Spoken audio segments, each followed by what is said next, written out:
ನಿಶೂನ್ಯ ಅಂತೇಳಿ ನಮಗ ಕರ್ಣಹಸಿ ಒಳಗೆ ಬಹಳ ಜನ ತಿಳಿಸ್ಕೋತ ಬಂದಾರ.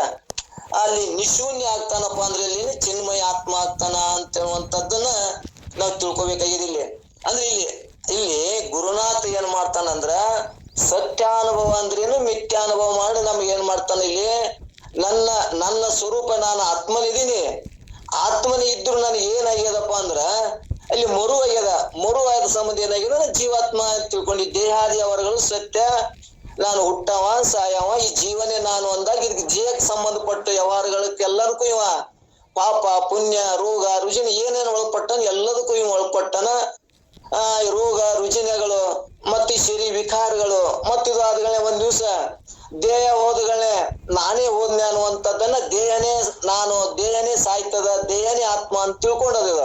ಯಾಕ ಅನೇಕ ಜನ್ಮ ಸಂಸ್ಕಾರದಿಂದ ಅನೇಕ ಜನ್ಮ ಇದೇ ಸತ್ಯ ಅಂತ ಒಪ್ಕೊಂಡ ಸಂಬಂಧ ನಾನು ಕೂಡ ಏನಾಗ್ತೀನಿ, ದೇಹ ಹೋಯ್ತಂದ್ರೆ ಆಯ್ತಲ್ರಿ ನಾನು ಸತ್ಯ ಬಿಟ್ಟೆ, ಸತ್ಯ ನಾನು ಸಾಯ್ತೀನಿ ಅನ್ನುವಂಥದ್ದನ್ನೇ ಬಹಳ ಮಂದಿ ನಮಗೂ ಕೂಡ ಎಷ್ಟೇ ಶಾಸ್ತ್ರ ಹೇಳಿದ್ರು ಕೂಡ ಮತ್ತೆ ದೇಹಾದಿ ಬುದ್ಧಿಗೆ ಒಪ್ಪುತ್ತದ.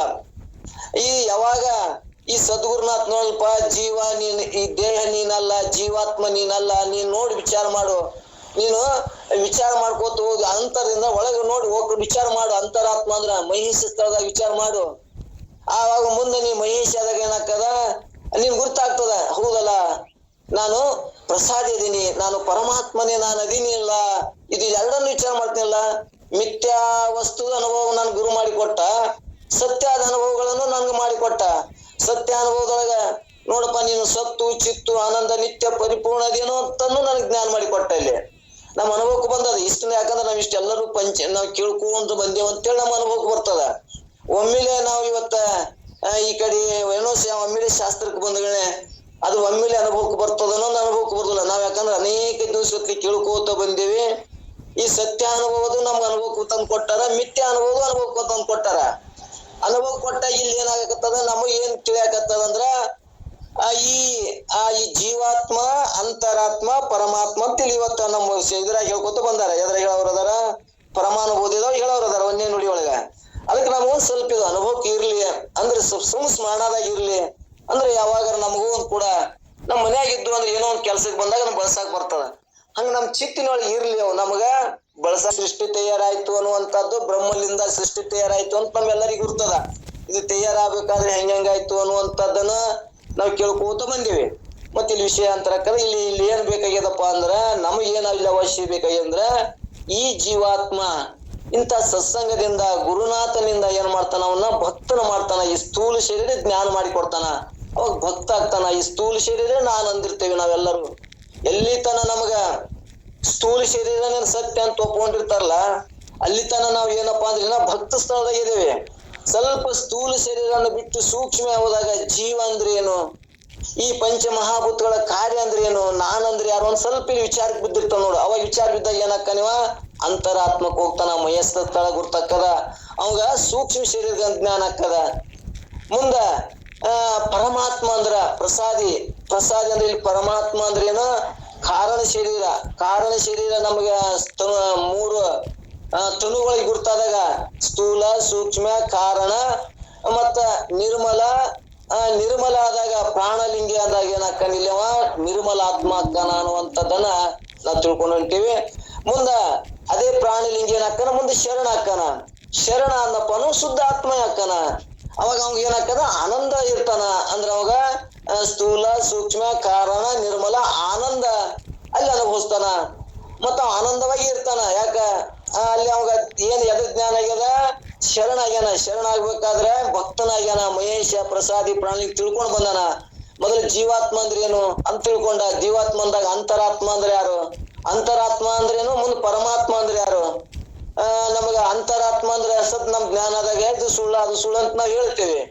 ಅವಾಗ ಇದು ದೇಹಾದಿ ವರ್ಗಗಳು ಸುಳ್ಳು ಅಂದಾಗ ಏನಕ್ಕನವ ಅಂತರಾತ್ಮ ಅಂದ್ರೆ ಈ ಕಡೆನೂ ಜೀವಾತ್ಮ ವ್ಯವಹಾರಗಳನ್ನು ಮಾಡ್ತಾನೆ. ಜೀವ ನೋಡ್ ನಮ್ಮ ಅನುಭವ ಈ ಕಡೆ ಇದ್ರ ವ್ಯವಹಾರನು ಮಾಡ್ತಾನ. ಅಲ್ಲಿ ಏನಾಗ್ತಾನವ ಜೀವಾತ್ಮ ಆಗ್ತಾನ, ಇದು ಅಂತರಾತ್ಮ ಆಗ್ತಾನ. ಮುಂದೆ ಎರಡನ್ನು ಬೇರ್ಪಡಿಸಿ ತಿಳಿಯಾಕತ್ನ ಅಂದ್ರೆ ಅವನೇ ಪರಮಾತ್ಮ ಆಗ್ತಾನ, ಅವನೇ ಪ್ರಸಾದಿ ಆಗ್ತಾನ. ಅಂದ್ರೆ ಕಾರಣ ಶರೀರ ಜ್ಞಾನ ಆಗ್ತಾನ. ಅವಾಗ ಬಹಳ ಮಂದಿ ಸ್ಥೂಲ ಶರೀರ ಸೂಕ್ಷ್ಮ ಶರೀರ ಗುರ್ತದವು. ಕಾರಣ ಶರೀರದೊಳಗ ನಾನಿದ್ದು ವ್ಯವಹಾರ ಮಾಡ್ತೇನೆ, ಇವು ಎರಡನ್ನು ಇಲ್ಲದಂತೆ ನಾನು ಆನಂದವನ್ನು ಅನುಭವಿಸುವಂತ ನನ್ನಲ್ಲಿ ನಾನು ಆತ್ಮನೇ ಇದೀನಿ ಅನ್ನೋದು ಬಹಳ ಮಂದಿ ಗುರ್ತಿಲ್ಲ. ಕಾರಣ ಶರೀರದೇ ಗುರ್ತಿಲ್ಲ. ಈ ಸತ್ಸಂಗದಿಂದ ನಮ್ಗೆ ಏನ್ ಗೊತ್ತಾಗ್ಯದ, ಸ್ಥೂಲ ಶರೀರ ಅಂದ್ರೇನು, ಸ್ಥೂಲ ಶರೀರದ ವ್ಯವಹಾರಗಳೇನು, ಇದು ಯಾವ ಭೂತದಿಂದ ಆಗ್ಯದ, ಯಾವ ತತ್ವದಿಂದ ಆಗ್ಯದ, ಇದು ಯಾವ ಸ್ಥಾನದಾಗಿರ್ತದ ನಮ್ಗೆಲ್ಲ ಗೊತ್ತಾಗ್ಯದ. 25 ತತ್ವಗಳನ್ನು ತಗೊಂಡು ಜೀವ ನೇತ್ರ ಸ್ಥಾನದ ಇದ್ದು ಈ ಸ್ಥೂಲ ಶರೀರ ತಗೊಂಡು ವ್ಯವಹಾರ ಮಾಡ್ತಾನಂತ ನಮ್ಗೆ ಎಲ್ಲರಿಗೂ, ಯಾಕಂದ್ರ ಸತ್ಸಂಗ ಮಾಡ್ಕೋತ ಬಂದೇವ್ ಅಂತೇಳಿ ನಮ್ಗೆ ಇಷ್ಟು ಗುರ್ತಾಗತ್ತದ್ರಿ. ಇವ್ ಸ್ಥಳಗಳ ಜ್ಞಾನ ಆಗಕತ್ತದ. ಮತ್ತ ನಾವು ಒಮ್ಮೆಲೆ ಏನಾಗಿತ್ತಪ್ಪ ಅಂದ್ರ ಒಮ್ಮೆಲೆ ಸತ್ಸಂಗ ಬಂದೇವ್, ಒಮ್ಮೆ ಕೇಳಿದ್ದಿಲ್ಲ ಅಂದ್ರ ಒಮ್ಮೆ ಅನುಭವಕ್ಕೆ ಬರುದಿಲ್ಲ. ನಾವು ಒಂದೇ ಕೇಳಿದ್ದೇವೆ, ಮೊದಲು ಎಲ್ಲೇ ಕೇಳಿದ್ದೇವೆ, ಓದ್ಕೊಂಡಿದ್ದೇವೆ ಅಂದ್ರೆ ಇಲ್ಲಿ ಹೇಳ ಮುಂದೆ ಏನಾಗ್ಬಿಡ್ತಲ್ಲ ಮತ್ತಿಷ್ಟು ದೊಡ್ಡ ನಮ್ ಸ್ಮರಣಕ್ ಬಂದ್ಬಿಡ್ತದ. ಯಾಕಂದ್ರೆ ಇದು ನಾವು ಇದನ್ನ ಬಹಳ ಮಾಡಿಲ್ಲ. ಈ ಪ್ರಪಂಚ ನಾವ್ ಹೆಂಗ್ ಮಾಡೇವತ್ತಂದ್ರ ಇದನ್ನ ಅತಿ ಪ್ರಪಂಚವನ್ನ ನಾವು ಸತ್ಯ ಅಂತ ಮಾಡೇವಿ. ಹೆಂಗ್ ಸತ್ಯ ಅಂತ ಮಾಡೇವಂದ್ರ, ನಮ್ಗ ಏನೋ ಊಟ ಮಾಡೋ ಒಂದು ಕರೆಂಟ್ ಆದ್ರ ನಮ್ ಕೈಯಲ್ಲಿ ಹೋಗ್ತದಂದ್ರ ಕರೆಕ್ಟ್ ಬಾಯಿಗೆ ಹೋಗ್ತದ, ಯಾಕಡೆ ಹೋಗಂಗಿಲ್ಲ. ಅಟ್ಟು ಉಂಡು ಅಭ್ಯಾಸ ಆಗ್ಯದ. ನಾವು ಮಾಡಿ ಪ್ರಪಂಚ ಸತ್ಯ ಸತ್ಯ ಅಂದ್ರು ಅಟ್ಟು ಗಟ್ಟಿ ಆಗ್ಯದ. ಒಂದು ಜರ ಹೇಳಿದ್ರ ಏನ್ರ ಹೆಚ್ಚು ಕಮ್ಮ ಅದು ಗಸಕನ ದೇಹಾದಿ ಬುದ್ಧಿಗೆ ಕರ್ಕೊಂಡು ಹೋಗ್ಬಿಡ್ತದ. ಅದ್ರ ಜೊತೆನೆ ಇದನ್ನ ಅಧ್ಯಾತ್ಮ ಬಳಸೊಳಕ್ ಶುರು ಮಾಡ್ಬಿಡ್ತದ. ಅಷ್ಟು ಇದು ಏನಾಗ್ಯದ ಅಂದ್ರೆ ದೇಹಾದಿ ಬುದ್ಧಿ ಒಳಗ ಸತ್ಯ ಅಂತ ಗಟ್ಟಿ ಆಗ್ಯದ. ಇನ್ನ ನೋಡ್ರಿ, ಯಾರ ಸತ್ಸಂಗ ಬಂದ್ರು ಅಂದ್ರ ಒಂದ್ ಸಸಿಕ್ ಆರಾಮ್ ಆರಂಗ ಆಯ್ತು ಅಂದ್ರೆ ನಾ ಸತ್ಸಂಗಕ್ಕೂ ಅದೇ ನನಗೆ ಆರಾಮ ಆಯ್ತು ಅಂತಾರ. ಅದ್ರ ವ್ಯವಹಾರನೇ ಬೇರೆ, ಇದ್ರ ವ್ಯವಹಾರನೇ ಬೇರೆ ಇರ್ತಾವ. ಆದ್ರೂ ಕೂಡ ಇವ್ ಹೆಂಗಾರ ಮಾಡಿ ದೇಹಾದಿ ಬುದ್ಧಿ ಎದುರ್ಲಿದ್ದಾರ ಅನುಕೂಲ ಅಲ್ಲಿ. ಒಟ್ಟು ದೇಹಾದಿ ಬುದ್ಧಿಗೆ ಅವಂಗ ಅನುಕೂಲ ಆಗಿರ್ಬೇಕು. ಯಾರು ಗುರುವರು ಹೇಳಿ ಸತ್ಸಂಗ ಹೇಳಿ ದವಾಖಾನೆ ಏನ್ರ ಒಟ್ಟು ಅವ್ ಏನಾಗ್ಯದಪ್ಪ ಅಂದ್ರೆ ಅಭಿನವೇಶ ಅಂತೇಳಿ ಅಲ್ಲಿ ಹಿಂದಕ್ಕೆ ನಾವು ಕೇಳ್ಕೊತ ಬಂದಿವಿ. ಅಂದ್ರೆ ಒಟ್ಟು ನನಗೆ ದೇಹಾದಿ ವ್ಯವಹಾರಗಳಿಗೆ ಅನುಕೂಲ ಆಗಿರ್ಬೇಕು ಅನ್ನುವಂಥದ್ದನ್ನೇ ಬಳಸೋಣ ಇವ. ಈಗ ಹಿಂಗ ನಾವು ಬಳಸೋದು ನಮ್ ರೂಢಿ ಆದ ಸಂಬಂಧ ಈ ರೂಢಿಯನ್ನ ತಪ್ಸಾಕ ಇಲ್ಲಿ ಏನ್ ಹೇಳ್ಕೋತ ಬಂದ್ರಂದ್ರ, ಭಕ್ತನಾಗು, ಮಹೇಶನಾಗು, ಅಂತರಾತ್ಮ, ಮುಂದೆ ಪ್ರಸಾದಿ, ಮುಂದೆ ನಿರ್ಮಲಾತ್ಮ. ಅಂದ್ರೆ ಇಲ್ಲಿ ಏನಾಗ್ತದ, ಪ್ರಾಣಲಿಂಗಿ ಅಂದ್ರ ಪ್ರಾಣಲಿಂಗಿ ಆಗ್ತಾನ, ಅಂದ್ರ ನಿರ್ಮಲ ಆಗ್ತಾನ. ಮುಂದೆ ನಿರ್ಮಲ ಆದಾಗ ಶುದ್ಧ ಆತ್ಮ ಆಕ್ತಾನ. ಶುದ್ಧ ಆತ್ಮ ಅಂದ್ರೆ ಇಲ್ಲಿ ಶರಣ ಅಂತ, ಅವಾಗ ಶರಣ ಆಗ್ತಾನಂತ. ಶರಣ ಅಂದ್ರೆ ಏನಂದ್ರ ಈ ಕಾಮನೆಯ ಜಗತ್ತಿನ ಕಾಮನೆ ಏನದಾವಲ್ಲ, ಆ ಬಯಕೆಗಳು ಏನದಾವಲ್ಲ, ಆ ಬಾಣಗಳ ತಾಕಂಗ್ಲಂತ. ಯಾವಾಗ ಈ ಜಗತ್ತದ ಈ ಕಾಮನೆಗಳನ್ನ ಬಾಣಗಳು ತಾಟುದಿಲ್ಲ ಅವಾಗ ಶರಣ ಅನ್ಬೇಕಂತ. ನಾವು ಸುಮ್ಮ ಒಂದ್ಸಲ ಯುವತಿ ಹಚ್ಕೊಂಡ್ಗಳೇ, ಒಂದ್ ಸ್ವಲ್ಪ ಬಿಳಿ ಅಂಗಿ ವೇಷ ಹಾಕೊಂಡ್ಗಳೇ ನಾವು ಶರಣರೈತೇವೆ. ಆದ್ರೆ ಇಲ್ಲಿ ಶರಣರಂತ ಯಾರು ಅನ್ಬೇಕು ಅನ್ನುವಂಥದ್ದನ್ನು ವಿಧಾಂತ ಏನ್ ಹೇಳ್ತದಂದ್ರ, ಇವು ಹೊರಗಿನ ಕಾಮನೆಗಳ ಬಯಕೆ ಏನ್ ಬಿಲ್ಲ ಬಂದ ನಮಗ ಬಾಣಗಳೇನ್ ತಾಕ್ತಾವಲ್ಲ, ಆ ತಾಕ್ಲಾರ್ದಂಗ ಇರಬೇಕಂತಾವ್. ಅವ್ ಯಾವೇ ಬಂದ್ರು ತಾಕ್ಲಿಲ್ಲ ಅಂದ್ರೆ ಅವ್ನ್ ಶರಣ ಅಂತ ಹಿಂಗ್ ಹೇಳ್ಕೊತ ಬಂದಾರ. ಹಿಂಗ್ ಶರಣ ಆಗ್ಬೇಕಾದ್ರ ನಮ್ಮಲ್ಲಿ ಏನಾಗ್ಬೇಕಂದ್ರೆ ಇವೆಲ್ಲವೂ ಕೂಡ ಗುರ್ತಿರ್ಬೇಕು. ನಾನು ಭಕ್ತನಾಗಿದ್ರೆ ಅಂದ್ರೆ ಜೀವಾತ್ಮ, ಮಹೇಶ ಅಂದ್ರ ಅಂತರಾತ್ಮ, ಪ್ರಸಾದಿ ಅಂದ್ರ ಪರಮಾತ್ಮ, ಪ್ರಾಣಲಿಂಗಿ ಅಂದ್ರೆ ನಿರ್ಮಲಾತ್ಮ, ಶುದ್ಧಾತ್ಮ, ಜ್ಞಾನಾತ್ಮ, ಮಹಾತ್ಮ ಆಗ್ಬೇಕಂದ್ರ ಅಲ್ಲಿ ಯಾವ ನಿಷ್ಕಲಂಕ ಇಲ್ಲದೆ ಅದಾನ. ಮತ್ತೆ ದಿವ್ಯಾತ್ಮ ಅಂದ್ರ ನಿರಂಜನ ಸ್ವರೂಪ ಅದಾನ.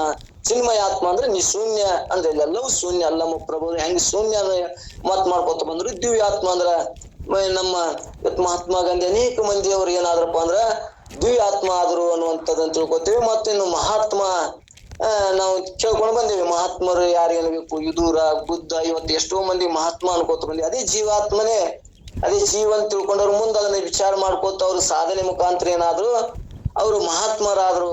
ಜ್ಞಾನಾತ್ಮ ಅಂದ್ರೆ ಐಕ್ಯರಾದ್ರು, ಶುದ್ಧಾತ್ಮ ಅಂದ್ರೆ ಶರಣರಾದ್ರು, ಆನಂದದಿಂದ ಬದುಕ್ತಾರ. ಮತ್ತೆ ನಿರ್ಮಲಾತ್ಮ ಅಂದ್ರೆ ಪ್ರಾಣಲಿಂಗಿ ಆದ್ರು. ಪ್ರಾಣಲಿಂಗಿ ಅಂದ್ರ ಅಲ್ಲಿ ಏನಾಗ್ತದಪ್ಪ ಅಂದ್ರ ನಿರ್ಮಲಾತ್ಮ ಪ್ರಾಣಲಿಂಗಿ ಅನ್ನುವಂಥದ್ದನ್ನ ಇಲ್ಲಿ ನಮ್ಗೆ ತಿಳಿಸ್ಕೋತ ಬಂದಾರ. ಇಲ್ಲಿ ಅದರಂತೆ ನಮ್ಗೆ ಇದ್ರ ಸ್ವಲ್ಪ ಗುರುತಾಯ್ತು ಅಂದ್ರ ಅಂದ್ರೆ ಸುಮ್ ನಮ್ಗ ಅನುಭವಕ್ಕೂ ಬರ್ಲಿಕ್ಕೂ ಸುಮ್ ಚಿಟ್ಟಿನಾಗಿರ್ಲಿ, ತಿಳಿಯಾಗಿರ್ಲಿ. ನಮ್ಗ ಅನೇಕ ಜಗತ್ತದ ವ್ಯವಹಾರಗಳನ್ನ ಜ್ಞಾನ ಅಂತರು ನಮ್ಗ ದಿನ ಪ್ರತ್ಯಕ್ಷ ನಾವೆಲ್ಲರೂ ಕೂಡ ಅನುಭವ ಐತಿ. ಲೌಕಿಕರಿಗೆ ಎರಡೇ ಗುರ್ತದಾವ, ಇದನ್ನ ನಾವು ಗಟ್ಟಿ ಹಿಡ್ಕೋಬೇಕು. ಈ ಸತ್ಸಂಗ ಮಾಡ್ಲಾರ್ದವ್ರಿಗೆ ಎರಡೇ ಇರ್ತಾವ. ಯಾವ್ದು? ಮಿಥ್ಯ ಅನುಭವ ಜ್ಞಾನ ಒಂದಿರ್ತದ. ಸತ್ಯ ಅನುಭವ ಅವ್ರಿಗೆ ಅಂತಾರ ಪರೋಕ್ಷವಾಗಿ ಹೇಳ್ತಿರ್ತಾರ, ಐತಿ ಅಂತ ಹೇಳ್ತಾರಪ್ಪ, ಅದೇನೋ ಸತ್ಸಂಗ ಹೋದ್ರ ಸುಖ ಆಗ್ತದ ಅಂತ ಹೇಳ್ತಾರ. ಅಲ್ಲಿ ಹೋಗ್ಬೇಕಂತಾರ, ಅದ್ರ ಬರಾಕ್ ತಯಾರಿಲ್ಲ. ಅಲ್ಲಿ ಅವ್ರು ಒಟ್ಟು ಒಪ್ಕೊಳ್ಳೋದಿಲ್ಲ ಮನಸ್ಸ. ಯಾಕೆ? ಪಾಪ ದಿಕ್ಕಿರ್ತದ, ಅವ್ರು ಎಂದೂ ಬರುದಿಲ್ಲ. ನಾವ್ ಈ ಕಡೆ ಬಂದೇವಪ್ಪ ಅಂದ್ರ ನಾವ್ ಪಾಪನೂ ಕಳ್ಕೊಂಡಿದೀವಿ. ಮತ್ತ ಈ ಮಿಥ್ಯ ಅನುಭವದ ಜೊತೆ ನೋಡಿ ಸತ್ಯ ಅನುಭವನು ನಾವ್ ಇಂತ ಸತ್ಸಂಗ ಮಾಡಕತ್ತೇವಲ್ಲ, ಇದು ನಮ್ ಸತ್ವ ಸತ್ಯ ಅನುಭವ ಜ್ಞಾನ ಆಗಕತ್ತದ. ಸತ್ಯ ಅನುಭವ ಅಂದ್ರ ಆತ್ಮ ಹೌದಲ್ಲ, ನಾನು ಮೂರು ಕಾಲದಾಗದೀನಿ, ನಾನು ನೋಡಿ ಜೀವಾತ್ಮನೇ. ಹಿಂಗ್ ಸ್ವಲ್ಪ ತಿಳ್ಕೊಂಡಾಗ ಜೀವಾತ್ಮನ ಏನಾಗ್ತಾನ? ಅಂತರಾತ್ಮ ಆಗ್ತಾನ. ನಮ್ಗ ಅನುಭವ ಬರ ಅಂತರಾತ್ಮ ಅಂದ್ರೆ ಇದು ಸತ್ಸಂಗ. ಸತ್ಸಂಗದಿಂದ ನಮ್ಗೆ ಏನಾಗಕ್ ಬರ್ತದ? ಮುಂದ್ ಪರಮಾತ್ಮ ಆಗಕ್ ಬರ್ತದ. ಅಂದ್ರೆ ಇಲ್ಲಿ ಕಾರಣ ಶರೀರ ಜ್ಞಾನ ಹಾಕದ. ನಾನು ಯಾವಾಗಲೂ ಇದ್ದವ, ನಾನೇ ಇದ್ದೀನಿ, ನನ್ನ ಸ್ವರೂಪವೇ ಜಗತ್ತೇ ಅದ ಅನ್ನುವಂಥದ್ದನ್ನ ಕಾರಣ ಶರೀರದಾಗ ಗುರ್ತಾಕದ. ಇವು ಎಲ್ಲವೂ ಕೂಡ ನಮ್ಗೆ ಯಾಕಂದ್ರೆ ಅನುಭವಿಸಿದವ್ರು ಅದೇವ್ ನಾವು. ಯಾಕ ಸತ್ಸಂಗ ಬಂದವ್ರಿಗೆ ಗುರ್ತಾಕದ, ಎಲ್ಲರಿಗೂ ಗುರ್ತಾಗಲ್ಲ. ಅಂದ್ರೆ ನಮ್ಗೆ ಸ್ಥೂಲ ಶರೀರದ ಜ್ಞಾನ ಆಗ್ಯದ, ಸೂಕ್ಷ್ಮ ಶರೀರ ಏನೇನು ಮಾಡ್ತದೆ ಜೀವ ತಗೊಂಡು ಅನ್ನೋದು ನಮ್ಗೆ ಅದು ಜ್ಞಾನ ಆಗ್ಯದ, ಕಾರಣ ಶರೀರದ ಜ್ಞಾನ ಆಗ್ಯದ. ಮುಂದೆ ಕಾರಣ ಸ್ಥೂಲ ಸೂಕ್ಷ್ಮ ಕಾರಣ, ಮುಂದ ತೂರ್ಯಾತೀತ, ಇವು 5 ಅವಸ್ಥೆಗಳನ್ನ ನಾವು ಒಂದ್ ಕಡೆ ಹೇಳ್ಕೊತ ಬಂದ್ರ ಇಲ್ಲಿನೂ ಕೂಡ ಶರಣರು ಜೀವಾತ್ಮ, ಅಂತರಾತ್ಮ, ಪರಮಾತ್ಮ, ನಿರ್ಮಲಾತ್ಮ, ಶುದ್ಧಾತ್ಮ ಶರಣ ಅಂತ ಇಲ್ಲಿ ಕೂಡ ಆ ಜ್ಞಾನವನ್ನ ನಮಗ್ ಪರಿಚಯ ಮಾಡಿಕೊಟ್ಟರ. ಇಲ್ಲಿ ನಮಗೊಂದ್ ಸ್ವಲ್ಪ ಭೇದ ಹೋಗ್ಬೇಕು. ಅವರು ಗ್ರಂಥ ಹಂಗೆ ಹೇಳ್ತದ, ಅದು ಶ್ರೇಷ್ಠ ಅದ, ಇದು ಶ್ರೇಷ್ಠ ಅದ, ಎಲ್ಲರೂ ತಿಳಿಸುವುದು ಆ ಸತ್ಯ ಅನುಭವ ಜ್ಞಾನ ಮಾಡಿಕೊಡುದು ಎಲ್ಲಾರ್ದು ಅನುಭವ ಐತಿ. ಮಿಥ್ಯ ಅನುಭವವನ್ನ ತಂದು ಕೊಟ್ಟು ನಮ್ ಪರಿಚಯ ಮಾಡ್ಕೋತ ಇದನ್ನ ದಾಡಿಸ್ಕೋತ ಮೊದಲೇ ಮಾಡ್ತಾರ, ದಾಡಿಸ್ಕೋತ ಭಕ್ತನ ಮಾಡ್ತಾರ. ಭಕ್ತನಂದ್ರ ಈ ಸ್ಥೂಲ ಶರೀರಕ್ಕನೆ ಇದನ್ನ ಭಕ್ತನ ಮಾಡಕ್ ನಡ್ಕೊಳ್ಳೋದು, ನಮಸ್ಕಾರ ಮಾಡಕ್ ಹತ್ತುದು, ದೇವ್ರಿಗೆ ಹೋಗುದು, ಇದನ್ನ ಭಕ್ತ ಸ್ಥಳಕ್ಕ ಮೊದಲು ತೊಡಗಿಸ್ತಾರ. ಮುಂದೆ ದಾಟಿ ಮಹೇಶ್ ಅಂದ್ರೆ ಜೀವ ಅಂದ್ರೆ ಏನು, ಮಹೇಶ್ ಸ್ಥಳಕ್ ತಂದಸ್ತಾರ. ಮಹೇಶ್ ಅಂದ್ರೆ ಜೀವ ಅಂದ್ರೆ ಏನಪ್ಪಾ ಅಂದ್ರೆ ಇಲ್ಲಿ ಜೀವ ವ್ಯವಹಾರ ಮಾಡ್ತಲ್ಲ. ಇದೊಂದು ಸ್ಥೂಲ ಶರೀರ ಇಲ್ಲಾರ್ದಾಗ ಸ್ವಪ್ನ ಅವಸ್ಥೆಯನ್ನ ಜೀವ ವ್ಯವಹಾರ ಮಾಡ್ತದ. ಜೀವ ಇದನ್ನೆಲ್ಲಾನು ಮಾಡ್ಬೇಕಾದ್ರ ಇದೇ ಜೀವನೇ ಈ ಶರೀರ ವ್ಯವಹಾರನು ತಿಳಿಸ್ತದ, ಮತ್ತೆ ಈ ಪರಮಾತ್ಮನ ವ್ಯವಹಾರನು ತಿಳಿಸ್ತದ. ಈ ಜೀವ ಅಂದ್ರೆ ಏನು ಅಂತ ಕುರಿತು ವಿಚಾರ ಮಾಡಕ್ ಹತ್ತಪ್ಪ ಅಂದ್ರೆ ಅದೇನೆ ನಮ್ಗೆ ಏನಾಗ್ತದೆ, ಇಲ್ಲಿ ಮಹೇಶ ಸ್ಥಳ ಗೊತ್ತಾಗ್ತದ, ಅಂತರಾತ್ಮ ಜ್ಞಾನ ಆಗ್ತದ. ನೋಡ್ರಿ ಎಷ್ಟ ಇದ್ರದ್ದು ಸತ್ಸಂಗದ ಪುಣ್ಯ ನಮಗ. ಇದು ಸತ್ಯಾನುಭವ ಮತ್ತು ಮಿಥ್ಯಾನುಭವನ್ನ ನಿಜಗೊಂಡ್ರು ಕೂಡ ಎಷ್ಟು ಚಂದ ಸ್ಪಷ್ಟ ಮಾಡಿ ಕೊಡ್ತಾರಂದ್ರೆ, ಒಂದು ದೃಷ್ಟಾಂತ ಕೊಟ್ಟು ಹೇಳ್ತಾರ. ನಸುಗತ್ತಿಯಲ್ಲಿ ಇದ್ದ ಹಗ್ಗವನ್ನು ಕಂಡು ಹಾವಿನ ಭ್ರಮೆ ಆಗುವಂತೆ ಹಾಗೆ ಭ್ರಮೆ ಆಗುತ್ತದೆ. ಹಾಗೆ ಇದೇನೆಂದು ವಿಚಾರ ಮಾಡಲು ಹಾವು ಸುಳ್ಳು, ಹಗ್ಗವು ಕರೆ ಎಂಬ ತಿಳುವಳಿಕೆ ಆಗುತ್ತದೆ. ಇದು ನೋಡ್ರಿ ನಮ್ಗೆಲ್ಲರಿಗೂ ಅನುಭವ ಐತಿ. ನಮ್ಗೆ ಏನಪ್ಪಾ ನಸುಗತ್ತಲ್ಲಿ ಒಳಗ ಮತ್ ಪೂರಾ ನಾವ್ ಬಾಳ ಸಲ ಹೇಳ್ಕೊತ ಬಂದೇವಿ. ಪೂರಾ ಬೆಳಕಿನಾಗನು ನಮಗ ಆ ಹಗ್ಗನ ಮರಿಸಿ ಹಾವು ತೋರಿಲ್ಲ, ಯಾಕಂದ್ರೆ ಸ್ಪಷ್ಟ ಕಾಣ್ತದ ಬೆಳಕಿನಾಗ. ಪೂರಾ ಕತ್ತಲ್ದಾಗನು ಹಗ್ಗ ನಮಗ ಕಾಣಂಗಿಲ್ಲ, ಅದು ಕಾಣಂಗೇ ಇಲ್ಲ. ಅವಾಗೂ ನಮಗ್ ಭಯ ಆಗಿಲ್ಲ. ಅಂದ್ರೆ ಅಜ್ಞಾನಿಗಳಿಗೇನು ಕೂಡ ಅವ್ರಿಗೇನು ಈ ಹುಟ್ಟು ಸಾವು ಹೆಂಗಪ್ಪ, ನಾಳೆ ನಂದು ಏನಾಗ ಪರಿಸ್ಥಿತಿ ಅದು ಅದನ್ನು ಜ್ಞಾನ ಇಲ್ಲ ಅವ್ರಿಗೆ. ತಮೋ ಗುಣದವ್ರಿಗೆ ಏನಂತಾರ, ನಿದ್ರೆ ಆಲಸ್ಯ ಅಜ್ಞಾನದಾಗ ಕಾಲ್ ಕಳಿತಿರ್ತೇವೆ. ಮತ್ತೆ ಈಗ ಇನ್ ಸತ್ವ ಗುಣದವ್ರಿಗೆ ಮಾತ್ರ ಏನಾಯ್ತಲ್ಲ, ಅವ್ರಿಗೆ ಸ್ಪಷ್ಟ ಜ್ಞಾನ ಇರ್ತದ. ಸತ್ವ ಗುಣ ಬರ್ಬೇಕಂದ್ರ ಸತ್ವ ಗುಣದ ಇದ್ದವ್ರಿಗೆ ಏನಾಗಿರ್ತದ, ಅವ್ರ ಜ್ಞಾನ ಸ್ಪಷ್ಟತೆ ಆಗಿರ್ತದ, ಬೆಳಕಿರ್ತದ, ಅವ್ರಲ್ಲಿ ಏನು ತೋರುದೇ ಇಲ್ಲ. ಏನ್ ನಸುಗತ್ತಿಲ್ಲ ಅಂದ್ರೆ ಅರ್ಧಂಬರ್ಧ, ಪೂರ್ತಿ ಬೆಳಕನೂ ಅಲ್ಲ, ಪೂರ್ತಿ ಕತ್ತನೂ ಅಲ್ಲ. ಇದು ಏನಾಗಿದಪ್ಪ ಅಂದ್ರೆ ನಮ್ಗೆ ಪೂರ್ತಿ ಜ್ಞಾನನೂ ಆಗಿಲ್ಲ, ಪೂರಾ ಅಜ್ಞಾನನು ನಾವ್ ಅದನ್ನು ಸ್ವಲ್ಪ ಬಿಟ್ಟು ಮ್ಯಾಗ ಬಂದೇವಿ. ಏನ್ ನಡುವಿನ ಮಧ್ಯದಲ್ಲಿ ಐತಲ್ಲ ನಸುಗತ್ತಲದೊಳಗೆ ತೋರಿಯೋದು, ಅಂದ್ರೆ ಪೂರಾ ಬೆಳಕನೂ ಇಲ್ಲ, ಪೂರಾ ಕತ್ತಲೂ ಇಲ್ಲ. ಈ ಕಡೆ ಮಬ್ಬ ಹೊತ್ತು ಮುಳುಗ ಮುಂದೆ ಇರ್ತಲ್ಲ, ಅಂತದಕ್ಕೆ ನಸುಗತ್ತಲೆ ಇರ್ತಾರ. ಅಂತ ನಸುಗತ್ತಲೆ ಏನಾಗ್ಯ ನಮಗ ಅವಾಗ ಮಾತ್ರ ಇದನ್ನೆಂದು ವಿಚಾರ ಮಾಡಲು ಹಾವು ಸುಳ್ಳು ಹಾಗೂ ಕರೆ ಎಂಬ ತಿಳುವಳಿಕೆ ಆಗುತ್ತದೆ. ಅಂದ್ರೆ ನಮ್ಗೆ ಹಾವಿನ ಭ್ರಮೆ ಏನಾಗ್ಯದಲ್ಲ, ಅದು ನಸುಗತ್ತಲೊಳಗಾಗ್ಯದ ಅನ್ನುವಂಥದ್ದು ಗುರ್ತಾಯ್ತು ಅಂದ್ರೆ ನಮ್ಗೆ ಇನ್ನ ಜ್ಞಾನ. ಯಾವಾಗ ಅಧಿಷ್ಠಾನ ಹಗ್ಗದ ಜ್ಞಾನ, ಹಗ್ಗಲ್ಲಿ ಅಧಿಷ್ಠಾನ ಅದ, ಆ ಹಗ್ಗನ ಮನುಷ್ಯ ನಮ್ಗೆ ಏನ್ ತೋರ್ಯದ, ಹಾವು ಆಯ್ತು ತೋರ್ಯದ. ಹಾವು ಏನಾಯ್ತಂದ್ರ ಅದು ಮಿಥ್ಯ ಅನುಭವ. ನಮ್ಗ ವಿಚಾರ ಮಾಡಿದ್ರ ಅದು ಮಿಥ್ಯನೇ ಐತಿ. ಏನ್ ನಮ್ಗೆ ಎರಡಾಯ್ತು ತೋರ್ಯವಲ್ಲ, ಜಗತ್ಯ ಸತ್ಯ ಅಂತ ತಿಳ್ಕೊಂಡೇವಲ್ಲ. ನಾನೊಂದು ಜಗತ್ತೊಂದು, ಜಗತ್ಯವನ್ನ ವಿಚಾರ ಮಾಡ್ದಕ್ಕ ಹೋದಾಗ ಜಗತ್ತೇ ಮಿಥ್ಯ ಅಂತ ನನಗ್ ಜ್ಞಾನ ಆಯ್ತು ಅಂದ್ರ ಇದ್ದಂಗ ಜ್ಞಾನ ಆಗ್ಬೇಕು. ಇದ್ದದ್ದೊಂದು ನಾವು ತಿಳಿದೊಂದು, ಇದ್ದಂಗ ತಿಳ್ಕೊಂಡ್ಬಿಟ್ಟೆ ಅಂದ್ರ ಇದು ಮಿಥ್ಯ ಅನುಭವ ಅದ. ಜಗತ್ತೇ ಅನ್ನೋದು ಏನೈತಲ್ಲ ಮಿಥ್ಯ ಅನುಭವ ಅದ. ನಾನು ಅನ್ನೋದು ಏನಲ್ಲ ಆತ್ಮ ಅದಲ್ಲ, ಇದು ಸತ್ಯಾನುಭವ ಅದ ಅನ್ನುವಂಥದ್ದು ನಮ್ಮ ಅನುಭವಕ್ಕೆ ಬರ್ತದ ಅನ್ನುವಂಥದ್ದು ಹೇಳಿಕೊತ ಬಂದಾರ. ಇಲ್ಲಿ ಅದ್ವೈತವಾದ ಬ್ರಹ್ಮವು ಸತ್ಯಾನುಭವ ಆಗಿದೆ ಎಂದು, ಕಲ್ಪಿತವಾದ ದ್ವೈತವು ಮಿಥ್ಯಾನುಭವ ಆಗಿದೆ ಎಂದು ಸತ್ಯ ಮಿಥ್ಯ ವಸ್ತುಗಳ ವಿವೇಕವನ್ನು ಮಾಡಿ ತೋರಿಸುವನೇ ಗುರು.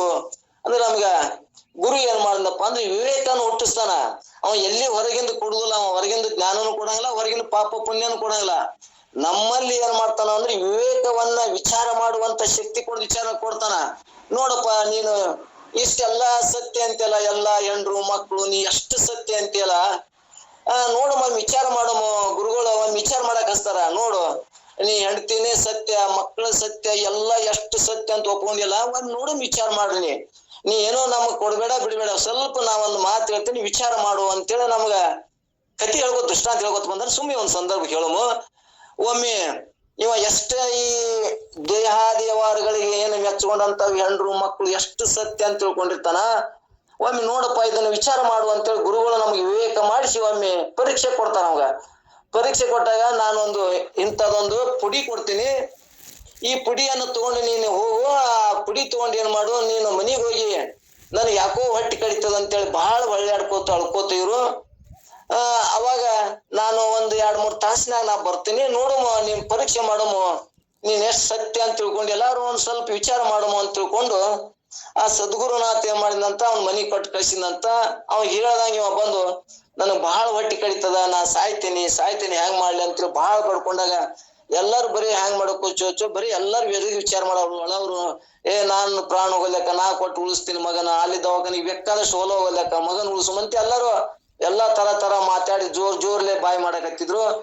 ಅವಾಗ ವಿಚಾರ ಮಾಡಿ ಅವಾಗ ಆ ಮೊದಲು ಹೇಳಿದಂತೆ ಗುರು ಆ ಸದ್ಗುರುನಾಥ ಆ ಟೈಮ್ಗೆ ಬಂದು ಯಾಕೆ ಹೇಳ್ತೀರಿ, ಏನಾಯ್ತು ಅಂತಂದ. ಹಿಂಗಾಗಿದ್ರು ಒಮ್ಮೆದೊಮ್ಮೆಲೆ 2 ತಾಸು ಆಯ್ತು, ಹಿಂಗ ಬಾಳ ಹೊಟ್ಟೆ ಕಡಿಯಾಕತ್ತಂತ, ಸಾಯ್ತೀನಂತಾನ, ಹ್ಯಾಂಗ್ ಮಾಡ್ಬೇಕು ಏನ್ ಗೊತ್ತಂದ ಅಂದಾಗ ಅವ ಹೇಳಿದ್ರಂತ. ಅವ್ನ ಹಿಡಿದು ನೋಡಿ ಎಲ್ಲಾ ಮಾಡಿ ಅವಾಗ ಹೇಳಿದ್ರಂತ, ನೋಡ್ರಿ ಅವ ಸದ್ದವ ಹೊಟ್ಟೆ ಕಡಿದ್ ಕರಿಯದ, ಅವ ಸಾಯ್ದ ಕರಿಯದ, ಅದಕ್ಕೆ ಯಾರಾದ್ರ ಅವನ್ ಹೊಟ್ಟಿ ಕಡ್ತಾ ತಗೊಂಡು ನೀವು ಸಾಯ್ತೀನ ನಂಗಿತ್ತಪ್ಪ ಅಂದ್ರ ಅವನ ನಾನು ಏನ್ ಮಾಡ್ತೇನಪ್ಪ ಅಂದ್ರ ಅವನ ನಾನು ಉಳಿಯಂಗ ಮಾಡ್ತೀನಿ. ಅದಕ್ಕೆ ಯಾರಾದ್ರೂ ಮುಂದೆ ಬರ್ರಿ, ಯಾರು ಅವನ ಮ್ಯಾಲ ಅತಿ ಪ್ರೇಮ ಅದಿರಿ ಅಂತಂದಾಗ, ಇಲ್ಲಿ ಹೇಳ್ತಿ ಮ್ಯಾಗ ಬಹಳ ಪ್ರೇಮ ಅದನ, ಹೇಳ್ತಿ ಅವ್ನ ಬಿಟ್ಟು 1 ತಾಸು ಆಗಲಂಗಿಲ್ಲ, ಏನ್ ಹೇಳ್ತಿ ಹೇಳ್ದಂಗೆ ಕೇಳ್ತಾನ ಅನ್ನುವಂಥದ್ದನ್ನ ಹೇಳಿದಾಗ ಆಕಿನ ಕರೆದು ಕೇಳಿದ್ರತ್ತ, ನೋಡುವ ಇದೊಂದು ಪುಡಿ ಅದ, ಈ ಪುಡಿಯನ್ನ ನೀವು ಕುಡಿದ್ರಪ್ಪ ಅಂದ್ರ ಅವ್ನ ಹೊಟ್ಟೆ ಕಡಿಮೆ ಆಗ್ತದ, ಅವ ಉಳಿತಾನ, ನೀವು ಸಾಯ್ತೀರಿ, ಅದಕ್ಕ ತಗೊಂಡ್ಬಿಡಮ್ಮ ಅಂತ. ಪಾಪ ಒಳ್ಳೆ ಮನುಷ್ಯ ಅದನ, ಅವ್ನ ಯಾಕ ಸತ್ತೋಡಿ ಉಳಿಸುಮ, ಅವನ ಏನ್ರ ಮಾಡಿ ಕುಡಿದ್ ಬಿಡಮ್ಮ ಅಂತೇಳಿ ಗುರುಗಳ ಆ ಹೆಂಡತಿ ಕೇಳಿದಾಗ ಹೇಳ್ತೇನಲ್ಲತ್ತ, ನಾನ್ ಈಗ ನನ್ನ ಮಕ್ಳು ಈಗ ಸಣ್ಣವ ಅದಾರ, ನಾ ಇವ ಸತ್ರ ಇನ್ನೊಂದ್ ಮದ್ವಿ ಮಾಡ್ಕೊಳಕ್ ಬರ್ತದ, ನಾನೇ ಸತ್ರ ಏನ್ ಮಾಡಕ್ ಬರ್ತದ, ಮುಂದ್ ನಮ್ಮ ಮಕ್ಳು ಯಾರು ನೋಡ್ತಾರ, ಏನೇನೋ ಆಕಿ ಹೇಳಿ ನವ ಮಾಡಿ ಎಲ್ಲಾ ಆಕಿನ ಹಿಂದಕ್ ಸರಲು. ಎಲ್ಲಾರು ಹಂಗೆ ಅದ ಜಗತ್ತಿದಾಗ, ನಮ್ಗ ಅನುಭವ ಕೈತಿ, ಹೊಡಿತೀನಿ ನಾ ಸಾಯಲ್ಯಾಕ ಉಳಿತಾನಂದ್ರೆ ಬಾಳ ಚಲೋ ಐತ್ರಿ, ನೀವೇ ಕೊಡ್ರಿ, ಅವ ಉಳಿಲ್ಯಾಕ ಅಂತಂದ್ರತ್ತ. ಆ ಮಾತನ್ನ ಅವ ಏನ್ ಮಾಡ್ತಿದ್ದ, ಹೊಟ್ಟ ಕಡೆ ಅವ ಎಲ್ಲವನ್ನೂ ಕೇಳ್ತಿದ್ನಂತ, ಯಾರ್ಯಾರು ಏನೇನ್ ಮಾತಾಡ್ತಾರ, ಏನ್ ವಿಚಾರ ಎಲ್ಲವನ್ನೂ ಕೇಳಿದಾಗ ಅವ ಅನಸ್ತತ್ತ. ಇದು ಅವಾಗ ಗುರುಗಳು ಏನ್ ಮಾಡಿದ್ರು, ವಿವೇಕ ಕೊಟ್ಟು ಯಾವ್ದು ಸತ್ಯ ಅನುಭವ ಮಿಥ್ಯ ಅನುಭವ ಯಾವ್ದು ಸತ್ಯ ನೋಡಲ್ಲ ಅಂತ ಕೊಟ್ಟಾಗ ಆ ಸದ್ಗುರುನಾಥನೇ ಕುಡಿಲಿ ಅಂತಂದಾಗ ಅವಾಗ ಅವ ಹೌದತ್ತಲ್ಲ, ಅವ್ ಗುರ್ತಾಯ್ತು, ಸದ್ಗುರುನಾಥನೇ ಇದಕ್ಕೆ ಏನದಾನಂದ್ರ ಪ್ರಾಣವನ್ನ ನನ್ನ ರಕ್ಷಣೆ ಮಾಡಕ್ಕೂ ಅವನೇ ಅದಾನ, ಉಳಿಸವನು ಅವನೇ ಅದಾನ. ಇವ್ರೆಲ್ಲರೂ ಕೂಡ ಮಿಥ್ಯದೊಳಗ ಸುಳ್ಳಿನೊಳಗೆ ಇವ್ರು ಸತ್ಯ ಅಂತ ತೋರಕತ್ತಾರ. ವಿಚಾರ ಮಾಡಿದ್ರ ಯಾರು ನನ್ನವ್ರಿಲ್ಲ ಅನ್ನುವಂಥದ್ದನ್ನ ನಮ್ಗೆ ಪ್ರತ್ಯಕ್ಷ ಅನುಭವ ತಂದ ವಿವೇಕವನ್ನ ಯಾರು ಮಾಡಿಕೊಡ್ತಾರ ಅಂದ್ರೆ ಸದ್ಗುರುನಾಥ್ ಮಾಡಿಕೊಡ್ತಾನ. ಅದಕ್ಕ ಆ ಯಾರು ನನ್ನವರನ್ನಾರು ಸುಮ್ಮ ನಾವ್ ಏನಪ್ಪಾ ಅಂದ್ರ ಒಂದು ನಟನೆ ಮಾಡ್ತೇವಿ, ಒಂದು ವೇಷವನ್ನ ಹಾಕೊಂಡಿವಿ, ಮತ್ತ ನಮ್ದು ಹೆಂಗದ ಅಜ್ಞಾನದೊಳಗ ನಾವು ಹಿಂಗ್ ಸತ್ಯ ಅಂತ ನಾವು ವಿಚಾರ ಒಪ್ಕೊಳ್ತೀವಿ. ಆದ್ರ ಸತ್ಯಕ್ಕೆ ಹೋಗಿ ನಿಂತಾಗ ವಿಚಾರ ಮಾಡೋ ಮುಂದೆ ಯಾರ್ಯಾರು ನನ್ನವರಲ್ಲ ಅನ್ನುವಂತ ಜ್ಞಾನ ಆಯ್ತು ಅಂದ್ರ ಇದು ಸತ್ಯಾನುಭವ, ಇದು ಮಿಥ್ಯ ಅದ. ಈ ದೇಹಕ್ಕೆ ಸಂಬಂಧಪಟ್ಟು ನಾವ್ ಎಷ್ಟು ನಮ್ಮ ಆಯುಷ್ಯವೆಲ್ಲ ಶ್ರಮವೆಲ್ಲ ಎದಕ್ ಹಾಕ್ತೇವ ಅಂದ್ರೆ ಮಿಥ್ಯಾನುಭವಕ್ಕೆ ಬಿಟ್ಟು ಹೋಗುದಕ್ಕ ಸುಳ್ಳಿಕೆ ಹಾಕ್ತೇವಲ್ಲ ಅನ್ನುವಂತ ಜ್ಞಾನ ಆಗ್ತದ. ಅವಾಗ ಏನಾಗ್ತದಂದ್ರ ಆ ಗುರು ಹೇಳಿದ ಮಾತನ್ನ ವಿವೇಕ ಮುಖಾಂತರ ವಿಚಾರ ಮಾಡಿದಾಗ ವಿವೇಕ ಬೇಕು. ಬರೀ ನಾವು ಪುರಾಣ ಕಥೆ ಹೇಳ್ತೇವೆ, ವೈರಾಗ್ಯ ಅವಾಗ ಒಂದಿಟ್ಟು ಹೇಳ್ತೇವೆ, ಪುರಾಣ ಹೇಳೋ ಮುಂದೆ ಎಲ್ಲಾ ಸುಳ್ಳಪ್ಪ, ಅದು ಸುಳ್ಳ, ಒಂದ್ ಸ್ವಲ್ಪ ದಾನ ಧರ್ಮ ಪುಣ್ಯದ ಮಾಡಿ ಶಾಂತಿ ಸಮಾಧಾನ ಇರ್ಬೇಕು, ಎಲ್ಲಾ ಸುಳ್ಳು ಅಂತ ಎಂದಿರ್ತೇವೆ. ಎಲ್ತಾನ ಅಂದಿರ್ತೇವೆ ಅಂದ್ರ ಆ ಪುರಾಣ ಬಿಟ್ಟು ಮನಿಗೆ ಬರುತ್ತಾನ ಅಂದಿರ್ತೇವೆ. ಅದು ಮುಂದೆ ಏನಾಗ್ತದಪ್ಪ ಅಂದ್ರ ಆ ಎಲ್ಲಾ ವೈರಾಗ್ಯ ಹೋಗೇ ಬಿಡ್ತದ. ಹಂಗೆ ಮುಲಿ ಕೂಡ ಜ್ಞಾನವನ್ನ ಇಲ್ಲಿ ಪರಮಾನುಭೂತಿನೂ ಹಿಂಗ್ ಹೇಳ್ಕೋತ ಬಂದದ ಅನ್ನುವಂಥದ ಮೆಟ್ಟಲ ಮುಖಾಂತರ ತಿಳ್ಕೊಳಕ್ ಬರ್ತದ. ಹಂಗ ಇಲ್ಲಿ ಬೇರ್ಪಡಿಸುವಂತ ವಿವೇಕ ಹುಟ್ಟಿಸಿ ವಿವೇಕ ಮುಖಾಂತರ ಬೇರ್ಪಡಿಸಿ ತಿಳಿಸಿ ಹೇಳುವಂತ ಇಲ್ಲಿ ಸತ್ಯ ಮತ್ತು ಮಿಥ್ಯಾ ವಸ್ತುಗಳ ವಿವೇಕವನ್ನ ಮಾಡಿ ತೋರಿಸುವುದು ಆ ಸದ್ಗುರು ಮಾತ್ರ ಸಾಧ್ಯ ಅದ ಅನ್ನುವಂಥದ್ದನ್ನ ಹೇಳ್ಕೊತ ಬಂದರ. ಆ ನಂತರ ಇಲ್ಲಿ ಏನ್ ಹೇಳ್ತಾನ, ಗುರು ಮತ್ತು ಶಿಷ್ಯರು ಇವರು ಸಮಾನತ್ವ ರೂಪವಾದ್ದರಿಂದ ಗುರು ಮತ್ತು ಶಿಷ್ಯ ಇಲ್ಲ ಅಂತ ಹೇಳ್ಕೊತ ಬಂದಿರಿ. ಗುರುನೈವ ಶಿಷ್ಯ ನೈವ ಚಿದಾನಂದ ರೂಪ ಶಿವೋಮ್ ಅಂತ ನೀವು ಹೇಳ್ಕೊತ ಬಂದಿರಿ. ಮತ್ತೆ ಇಲ್ಲಿ ದ್ವೈತ ಆಗ್ತದಲ್ಲ, ಮತ್ತು ಗುರು ಹೇಳೋ ಒಬ್ಬವ ಕೇಳೋ ಒಬ್ಬವ, ಮತ್ತೆ ಎಲ್ಲಿ ಹೇಳಾಕತ್ತೀರಿ ನೀವು, ಯಾವ ಸ್ಥಳದಾಗ ಹೇಳಾಕತ್ತೀರಿ ಅಂತೇಳಿ ಹಿಂಗ್ ಶಿಷ್ಯನಲ್ಲಿ ಪ್ರಶ್ನೆ ಬಂದಾಗ ಅದಕ್ಕೆ ಮತ್ತಿಷ್ಟು ಸಮನ್ವಯ ಹೇಳ್ತಾರ ಅವರು. ಇರೋದ್ರಿಂದ ಬೋಧೆ ಬೋಧಕತ್ವ ಅವ್ರಿಗೆ ಹೆಂಗ ಸಂಭವಿಸ್ತದ, ಮತ್ತೆ ಶಿಷ್ಯ ಇಲ್ಲ ಗುರು ಇಲ್ಲ, ಗುರು ನೈವ ಶಿಷ್ಯ ನೈವ ಅಂತೀರಿ, ಮತ್ತ ಬೋಧಕ ಒಬ್ಬವ ಹೇಳೋ ಒಬ್ಬವ ಕೇಳೋ ಒಬ್ಬವ ಅಂತೇಳಿ ದ್ವೈತಾಪತಿ ಬರ್ತಾರಲ್ಲ, ಇಬ್ರು ಆಗ್ತಾರಲ್ಲ. ಮತ್ ಇಬ್ರು ಆದಾಗ ಹೆಂಗ್ ಸುಖ ಶಾಂತಿ ಆಗ್ತದ. ಮತ್ತು ಒಂದೇದ್ರಾಗೆ ಅದ್ವೈತ, ಒಂದ ಆತ್ಮನೊಳಗೆ ಅದ್ವೈತ ಅಂದ್ರೇನು ವೇದಾಂತ ಎಲ್ಲವೂ ಕೂಡ ಒಂದೇ ಪದಗಳು. ಆತ್ಮನೊಳಗೆ ಮತ್ತೆ ತಿಳಿದಾಗ ಮತ್ತೆ ಇಲ್ಲಿ ಜಗತ್ತು ಅನ್ನೋದು ಇಲ್ಲ ಅಂದಾಗ ಮತ್ತೆ ನೀವು ಜಗತ್ತಿನ ಯಾವಾರ ತಗೊಂಡು ಹೇಳಕತ್ತಿರಲ್ಲ, ಬಳಸಕತ್ತಿರಲ್ಲ ಅಂತೇಳಿ ಹಿಂಗ್ ಶಿಷ್ಯನಲ್ಲಿ ಪ್ರಶ್ನೆ ಬರ್ಬೇಕು. ಅಂದ್ರೆ ನಮಗೂ ಎಲ್ಲರಿಗೂ ಸಂಶಯ ಇರ್ತಾವ ಇಂತ ಸೂಕ್ಷ್ಮಗ. ಮತ್ತ ಒಬ್ಬನಿ ಅಂತಾರ, ಮತ್ ದೇಹ ತಗೊಂಡು ವ್ಯವಹಾರ ಮಾಡ್ತಾರ, ಇಲ್ಲಿ ದ್ವೈತ ಬರ್ತದಲ್ಲ ಅಂತ ಹಿಂಗ ಎಲ್ಲಾರು ನಮ್ ಪ್ರಶ್ನೆ ಕೇಳ್ತಿರ್ತಾರ. ಹಂಗ್ ಪ್ರಶ್ನೆ ಕೇಳ್ಬೇಕು. ಪ್ರಶ್ನೆ ನಮ್ಗ್ ಹುಟ್ಟಬೇಕು. ಅಂದ್ರೆ ವಿವೇಕ ಹುಟ್ಟೇನಂತ ಅರ್ಥ. ವಿವೇಕ ಉಳ್ಳವ್ರಿಗೆ ಪ್ರಶ್ನೆ ಬರ್ತಾವ ಇಂತಾವು. ಅದನ್ನ ಸಹಜವಾಗಿ ಅಂತ ಕೇಳಂತ ಗುರು ಶಿಷ್ಯ ಸಂಬೋಧ ಅಂತರು ಸವಿನಿಸಿ ತಿರ್ಕು. ಅಂದ್ರೆ ಇಲ್ಲಿ ಕಾಂತಿ ಅಂದ್ರೆ ಮೈತ್ರಾದೇವಿ ಅಂದ್ರೆ ಇಲ್ಲಿ ಹಾಗೆ ಒಂದೆರಡು ಶಬ್ದಗಳನ್ನು ಬಳಸೋದು ಬಂದಾರ. ಮೊದಲ ಅವಳು ಎಂತಪ್ಪ ಹೃದಯ ಕಮಲ ಉಳ್ಳ ಮೈತ್ರಿ, ಆಕೆ ನೇತ್ರ ಉಳ್ಳ ಮೈತ್ರಿ, ಏನೇನೋ ಅನೇಕ ಶಬ್ದಗಳಿಂದ ಹೊಗಳ್ಕೋತಾನ ಇಲ್ಲಿ ಅಂತ ಕಾಂತಿ ಅಂದ್ರೆ ಸುಂದರ ಕಮಲ ಉಳ್ಳ ಮೈತ್ರಿ. ಇಲ್ಲಿ ಗುರು ಶಿಷ್ಯ ಅನ್ನೋದು ಏನಾಯ್ತು ಇಲ್ಲ ಅನ್ನುವಂಥದ್ದನ್ನ ನಮ್ಗೆ ತಿಳಿಸ್ಕೊತ ಬಂದರ. ಯಥಾರ್ಥವಾದ ಅದ್ವೈತ ಸ್ವರೂಪದ ಜ್ಞಾನವುಳ್ಳವನು ಗುರುವಾಗಿರ್ಬೇಕು. ಯಥಾರ್ಥ ಜ್ಞಾನ ಇರ್ಬೇಕು. ನಾವು ಶಬ್ದಗಳನ್ನ ಕಳ್ಕೊಂಡು ಮತ್ತೆ ಏನಾದ್ರೂ ಒಂದು ಹೇತು ಇಟ್ಟುಕೊಂಡು ಬಹಳ ಮಂದಿ ಶಾಸ್ತ್ರ ಕೇಳ್ತಾರ, ಹೇಳ್ತಾರ. ಒಂದ್ ಹೇತು ಇರ್ತದ, ಅದು ಹೇತು ಇದ್ದದ್ದು ಏನಾಯ್ತು ಯಥಾರ್ಥ ಆಗುದಿಲ್ಲ. ಯಥಾರ್ಥ ಅಂದ್ರ ನಾ ಅನುಭವಿಸಿದ ಸುಖವನ್ನ ಇನ್ನೊಬ್ರು ಯಾರಾದ್ರೂ ಅನುಭವಿಸಲಿ ಅಂತೇಳಿ, ಅವ್ ಯಾರೇ ಇರ್ಲಿ, ಅವ್ರ ಹೆಂಡ್ರಿರ್ಲಿ, ಮಕ್ಳಿರ್ಲಿ, ಯಾರೇ ಇರ್ಲಿ, ನಾ ಅನುಭವಿಸಿದ ಆನಂದವನ್ನು ಅವರು ಹಂಚ್ಕೊಳ್ಳಿ ಅಂತೇಳಿ ಏನು ಗುರುವಿನಲ್ಲಿ ಇರ್ತಲ್ಲ, ಅದು ಯಥಾರ್ಥವಾದ ಅದ್ವೈತ ಸ್ವರೂಪ ಜ್ಞಾನವನ್ನ ಗುರು ಮಾತ್ರ ಹೇಳ್ತಾನ. ಎಲ್ಲ ಗುರುಗಳು ಹೇಳಂಗಿಲ್ಲ. ಇಲ್ಲಿ ಯಥಾರ್ಥವಾದ ಒಂದ್ ಏನಾರ ಆಸೆ ಇಟ್ಕೊಂಡು, ಏನಾರ ಉದ್ದೇಶ ಇಟ್ಕೊಂಡು, ಒಂದ್ ಏನಾದ್ರ ತನ್ನ ಪ್ರತಿಷ್ಠೆ ವಿದ್ಯಾವನ್ನ ಪ್ರದರ್ಶನಕ್ಕಾಗಿ ಎಷ್ಟೋ ಮಂದಿ ಹೇಳಿದ್ರು ಕೂಡ ಅದು ಯಥಾರ್ಥ ಆಗುದಿಲ್ಲ. ಯಥಾರ್ಥ ಅಂದ್ರ ಏನೋ ಒಂದು ನಿಷ್ಕಲಂಕ, ಅಲ್ಲಿ ನಾವ್ ಹೇಳ್ಕೊತ ಬಂದೇವಲ್ಲ, ಅಲ್ಲಿ ಏನಪ್ಪಾ ಅಂದ್ರ ಏನು ಇಲ್ಲ, ನಿರ್ಮಲಾತ್ಮ. ಅಂದ್ರೆ ಅಲ್ಲಿ ನಿರ್ಮಲ ಆತ್ಮ ಹೆಂಗದ, ನಿರ್ಮಲ ಸ್ವಚ್ಛ ಅದ ಅವನಲ್ಲಿ. ಅವನ್ ಯಾವ ಶಿಷ್ಯನಲ್ಲಿ ಅಪೇಕ್ಷೆ ಇಲ್ಲ, ಉದ್ದೇಶ ಇಲ್ಲ ಅನ್ನೋದಕ್ಕಿಲ್ಲ. ನಿರ್ಮಲ ಜಗತ್ತಿನಲ್ಲಿ ಸತ್ಯ ಬುದ್ಧಿಯಿಂದ ಕೂಡಿದುದಕ್ಕೆ ಜೀವಾತ್ಮ ಅಂತಾರ. ಇಲ್ಲಿ ಈ ದ್ವೈತವಾದ ಈ ಪ್ರಪಂಚ ಮೊದಲು ಗಟ್ಟಿ ಇಟ್ಕೋಬೇಕು. ಪ್ರಪಂಚ ಹಂಗೈತೆ ಅಂದ್ರೆ ದ್ವೈತ ಐತಿ. ಮುಂದ್ ವಿಚಾರ ಮಾಡಿದಾಗ ಏನೈತಿಲ್ಲ ಅದ್ವೈತ ಐತಿ. ಆತ್ಮನೊಳಗೆ ಇದು ಜಗತ್ತೇ ತೋರ್ಯದ. ಇದು ತೋರಿದ್ದೇನದ ದೃಶ್ಯದ, ದೃಶ್ಯಾಂಗದ ಸುಳ್ಳದ. ತೋರಿದ್ದು ಒಂದ್ ದಿವ್ಸ ಇಲ್ಲಾರಂಗ ಆಗ್ತದ. ನೀನೇನ ತೋರ್ಲ ಅದ್ವೈತ ಆತ್ಮ ನೀನ್ ಒಬ್ಬನೇ ಏನದಿಯಲ್ಲ, ಇದು ನಮಗ್ ಸ್ವಲ್ಪ ಗಟ್ಟಿ ಆಗ್ಬೇಕು. ಶಾಸ್ತ್ರಜ್ಞಾನಕ್ಕೆ ಇದು ಬಹಳ ಮುಖ್ಯ ಅದಿಲ್ಲ. ಈ ಅನುಭವಕ್ಕೆ ನಮ್ಗ ಜೀವಾತ್ಮ ಅಲ್ಲಿ ಏನಾಗ್ತಾನಪ್ಪ ಅಂದ್ರ ದ್ವೈತ ರೂಪ ಇದ್ದಾಗ ಜೀವಾತ್ಮ ಆಗ್ತಾನ. ಬಸವಣ್ಣಪ್ಪನ ಕಾಲಕ್ಕೂ